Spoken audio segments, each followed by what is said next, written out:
جب زیادہ اصرار سے کہا شاگردوں نے مریدوں نے تو حضرت نے ایک بات کہی، ایک جملہ کہا، جاؤ بھائی تم لوگ جاؤ، اب میں تمہارے کام کا نہیں رہا، تم لوگ جاؤ میں تمہارے کام کا نہیں رہا۔ یہ ہے وَمَن يُضْلِلِ اللَّهُ فَلَا هَادِيَ لَهُ اللهم ثبت قلبي على دينك يا مقلب القلوب ثبت قلبي على دينك من يهد الله فلا مضل له ومن يضلل فلا هادي له۔ اب یہاں تو حواس باختہ ہو گئے مریدین، ہمارے شیخ کو کیا ہو گیا؟ حج کا زمانہ قریب تھا، اگر اور ٹھہرتے رکتے انتظار کرتے تو ان سب کا حج فوت ہو رہا تھا۔ چلے گئے، شیخ کو وہیں پر چھوڑ گئے، شیخ کو چھوڑ کر چلے گئے، لیکن ان کے دل پر کیا گزری، شاگردوں مریدوں کے دل پر کیا گزری وہی جانتے ہوں گے۔ حرم پاک پہنچ کر کے خانہ کعبہ کا غلاف پکڑ کر رو رو کر دعا کر رہے تھے، اے اللہ میرے استاد میرے شیخ، ان کے قصور کو معاف کر دے، ان کی غلطی کو معاف کر دے، ان کو ہدایت دے دے، ان کو توبہ کی سچی توبہ کی توفیق نصیب فرما دے۔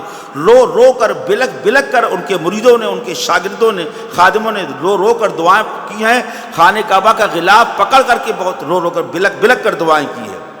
یہاں کیا ہوا؟ شیخ نے پوچھا کہ یہ لڑکی کہاں کی، کس گھر کی، کس باپ کی بیٹی؟ پوچھتے پوچھتے معلوم کرتے کرتے وہاں پر پہنچ گئے، اس کے گھر پہنچے۔ معلوم یہ ہوا کہ یہ عیسائی لڑکی ہے، یہ عیسائی کہ اس کی لڑکی کے باپ نکل کر کے آئے۔ شیخ نے صاف صاف کہہ دیا کہ بھائی یہ بات ہے، میں تمہاری لڑکی سے رشتہ کرنا چاہتا ہوں۔ اور یہ خوبصورت تھے، وجیح تھے، حسن و جمال والے تھے، ذکر کا نور، طاعت کا نور تھا اور خوبصورت تھے۔ جب یہ پیغام دیا، نکاح کا پیغام دیا، تو باپ تو متاثر ہوا، لیکن باپ نے ایک بات کہی، تم تو شکل صورت سے مسلمان معلوم ہوتے ہو، اچھے معلوم ہوتے ہو، سب باتیں ٹھیک ہیں، میں بالکل تیار ہوں رشتہ کرنے کو، اپنی بیٹی کا تم سے رشتہ کر دوں گا، لیکن تم مسلمانوں سے نکاح کیسے ہو سکتا ہے؟ تو ایک ہی شکل ہے کہ تم ہم مذہب ہو جاؤ، ہمارا مذہب تم بھی قبول کر لو تو ہو جائے گا، ٹھیک ہے۔ کہنے لگے کیا بات ہے؟ ان کا کیسے رشتہ ہو سکتا ہے؟ تم مسلمان ہو، ہم عیسائی، رشتہ نہیں ہو پائے گا۔ کہنے لگے کیا حرج ہے، ہم بھی عیسائی ہوئے جاتے ہیں، ہم بھی عیسائی ہو جاتے ہیں۔ چنانچہ عیسائی مذہب کو قبول کر لیا۔ لڑکی کے باپ نے کہا ہم کیسے مانے، تم صحیح کہہ رہے ہو، تمہارے مذہب میں یعنی اسلام میں خنزیر پالنا حرام ہے، اس کا گوشت حرام ہے، رکھنا حرام، پالنا حرام ہے، ہمارے ہاں یہ خنزیر مقدس جانور ہے، ہم لوگ اس کو پالتے ہیں، جائز سمجھتے ہیں، حلال سمجھتے ہیں۔ اگر تم واقعی اپنے دعوے میں سچے ہو تو ٹھیک ہے، تم پھر خنزیر کو پالو اور چراؤ اس کو، تو ہم سمجھیں گے تم دعوے میں سچے ہو۔ نکاح کا جو پیغام دیا، کہنے کے نکاح بھی ہم کر دیں گے، یہی مہر ہے، الگ سے مہر بھی نہیں دینا پڑے گا، ہمارے یہاں خنزیر پلیں، خنزیر کو چرائیے، مکان ہے رہیے، گھر میں آئیے رہیے، نکاح بھی ہو جائے گا۔ اسلام کو چھوڑ دیا، مرتد ہو گئے، عیسائی مذہب کو قبول کر لیا۔ اور لکھا ہے، تاریخ کی کتابوں میں لکھا ہے کہ وہ عصا، وہ ڈنڈا کہ جس کو منبر پر بیٹھ کر کے اپنے مریدین اور تلامذہ کے سامنے عصا کو ہاتھ میں لے کر تقریر کیا کرتے تھے، اب اسی عصا سے خنزیر چرا رہے ہیں۔ تالاب کے کنارے جاتے تھے، خنزیر چرائے کرتے تھے، شادی ہو گئی، ساتھ میں رہنے لگے، اس گھر کے داماد بن گئے، عیسائی بن گئے۔ کہاں شیخ وقت تھے، حافظ قرآن تھے، حافظ حدیث تھے، اور اب ان کا حال یہ ہو گیا کہ خنزیر چرا رہے ہیں، اور بس ٹھیک ہے کہ زندگی گزر رہی ہے۔ ادھر ان کے شاگرد جو حج کرنے کے لیے گئے تھے، رو رو کر دعائیں کر رہے تھے، حج پورا کیا کسی طرح، فکر لگی تھی ذرا جا کر دیکھیں اپنے شیخ کو، ہمارے شیخ کا کیا حال ہے۔ حج سے واپسی پر اسی راستے سے آئے، خاص طور سے اسی کنویں پر پہنچے، دیکھا کہ نہ شیخ ہے، وہاں پر کوئی نہیں ہے۔ لوگوں سے پوچھا بھائی اتنے عرصے پہلے، کچھ چند مہینے پہلے ہم لوگ یہاں ایک قافلہ یہاں پر سے گزرا تھا، ایک شیخ تھے یہاں پر، ان کو ہم چھوڑ کر گئے تھے، اور وہ کہاں ہیں شیخ، کیا ان کا حال ہوا، ان کے ساتھ کیا قصہ پیش آیا؟ تو لوگوں نے جواب دیا کہ وہ اس گھر میں، اس گھر کے داماد ہیں، وہاں ان کی شادی ہو گئی ہے، اس گھر میں رہتے ہیں۔ اس وقت دیکھو وہ جو تالاب، جو پانی ہے نا، وہاں پر ایک آدمی ڈنڈا لیے خنزیر کو چرا رہا، وہی ہے وہ شیخ، وہی شیخ جن کو تم پوچھ رہے ہو۔ اب یہ پورا قافلہ چلتے چلتے ان کے پاس پہنچا، دیکھ لیا، پہچان لیا، ہمارے شیخ ہیں۔ حالت بدلی ہوئی، عیسائیوں والا لباس پہنے ہیں، کہاں شیخ وقت تھے، وہ عصا، وہ ڈنڈا لے کر جس کو لے کر کے واز فرمایا کرتے تھے, تنبیہ کرتے تھے, منبر پر بیٹھ کر تقریر کیا کرتے تھے, اسی اساس سے آج خنزیر کو چرا رہے. دیکھ کر چیخ نکل گئی, رو پڑے, ہائے میرے شیخ کو کیا ہوگا. کتنے لوگ سجدے میں گر گئے, اے اللہ میرے شیخ کو معاف کر دے, میرے شیخ کے قصور کو معاف کر دے, توبہ کی توفیق دے دے. چیخ چیخ کر رو رو کر جو دعائیں کی ہیں, بل بلا کر دعائیں کی ہیں, حج سے آ رہے تھے, اس طرح رو رو کر دعائیں کی ہیں. اللہ تعالیٰ نے ان کی دعاؤں کو سنا اور ان کو توبہ کی توفیق ہوئی. اسی وقت جو تالاب تھا, پانی بھرا تھا, وہاں پر گئے اور جا کر غسل کیا, کپڑے بدلے. قافلہ تو کچھ روانہ ہو چکا تھا اور اپنے ساتھیوں کو, اپنے شاگردوں کو, اپنے مریدوں کو آواز دی, بھائی ادھر آؤ, ہم کو کلمہ پڑھاؤ, ہم کو توبہ کراؤ. توبہ کی, کلمہ پڑھا, لا الہ الا اللہ محمد الرسول اللہ. اور جس طرح پہلے جاتے ہوئے اپنے مریدوں سے کہا تھا کہ میں تمہارے کام کا نہیں رہا, تم لوگ جاؤ, اسی طرح اب اپنی سسرال گئے اور لڑکی سے, لڑکی والوں سے کہہ دیا کہ بھائی اب میں تمہارے کام کا نہیں رہا, میں غلطی پر تھا, اللہ نے مجھے ہدایت دی ہے, میں توبہ کرتا ہوں, استغفار میں نے کیا ہے, اب میں تمہارے کام کا نہیں رہا, چلتا ہوں. یہ قصہ ہے, میں نے اختصار کیا, آگے اور طویل قصہ ہے. یہ قصہ کیوں پیش آیا, یہ اس حال سے ان کو کیوں گزارا گیا, ایک لمبا قصہ. میں تو صرف یہ کہہ رہا ہوں کہ شیطان کے حملہ کرنے کی مختلف صورتیں ہوتی ہیں. کبھی شیطان ایسے بھی بہکاتا ہے اور کبھی شیطان بہکاتا ہے شبہات کے ذریعے, فطروں میں مبتلا کرتا ہے اور دوسرے انداز سے فطر میں مبتلا کرتا ہے. ایک فتنے کا تو رخ یہ ہوا کرتا ہے جو میں نے آپ کے سامنے عرض کیا ہے. کبھی فتنے کے اور بھی دوسرے طریقے ہوا کرتے ہیں جو آپ کے سامنے ابھی عرض کروں گا انشاءاللہ.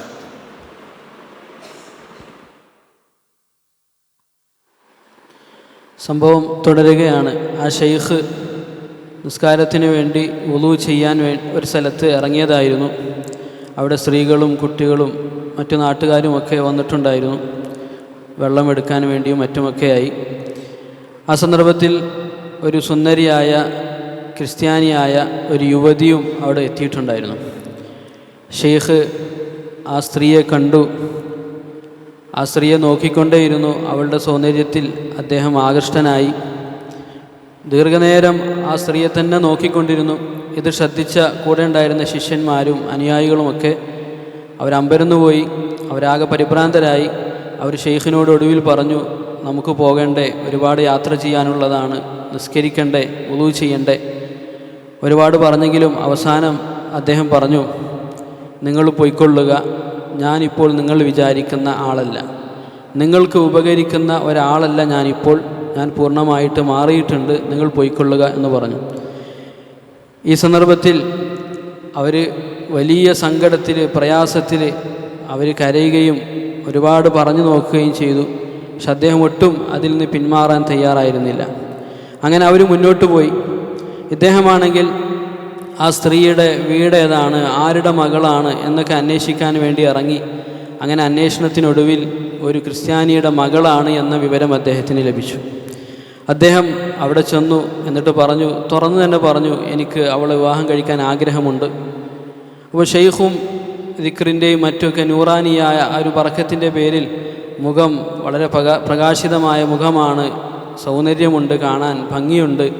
അപ്പം അതുകൊണ്ട് തന്നെ അവരും തയ്യാറായി. പക്ഷേ അദ്ദേഹം പറഞ്ഞു, ആ സ്ത്രീയുടെ, യുവതിയുടെ ഉപ്പ പറഞ്ഞു, നിങ്ങളൊരു മുസ്ലിമാണ് എന്നാണ് എനിക്ക് മനസ്സിലാകുന്നത്, അതുകൊണ്ട് മുസ്ലിമായ ഒരാൾക്ക് എൻ്റെ മകളെ കെട്ടിച്ചു കൊടുക്കാൻ ഞാൻ തയ്യാറല്ല, നിങ്ങൾ ഞങ്ങളുടെ മതമായ ക്രിസ്തു മതം സ്വീകരിക്കുകയാണെങ്കിൽ കെട്ടിച്ചു തരാമെന്ന് പറഞ്ഞു. അദ്ദേഹം അവിടെയും സംശയിച്ചു നിന്നില്ല.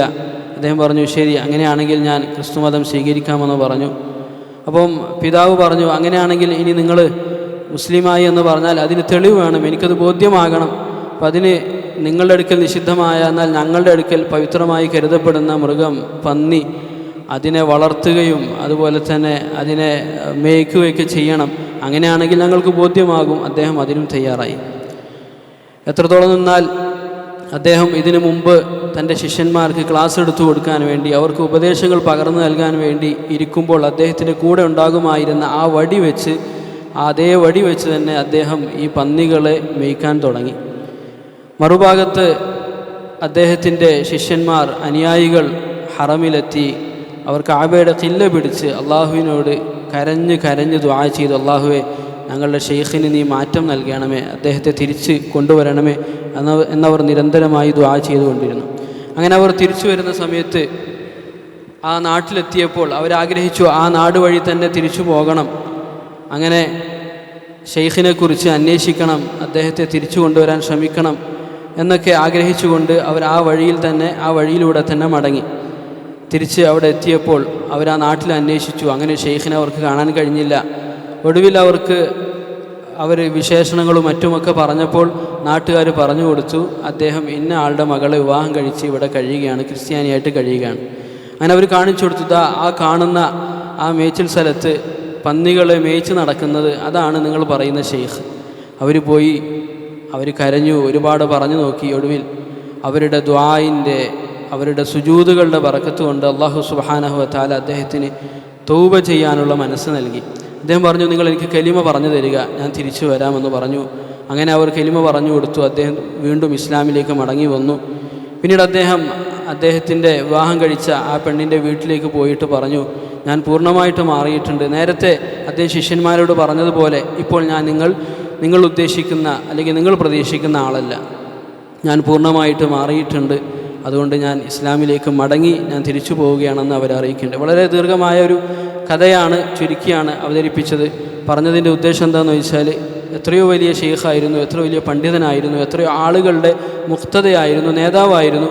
പക്ഷേ ശൈത്താൻ വഴിപിഴപ്പിക്കാൻ ശ്രമിച്ചപ്പോൾ വളരെ എളുപ്പത്തിൽ തന്നെ പിഴപ്പിച്ചു. അതുകൊണ്ട് നമ്മൾ വലിയ ഗൗരവത്തോടെ കാണേണ്ട ഒരു വിഷയമാണ്.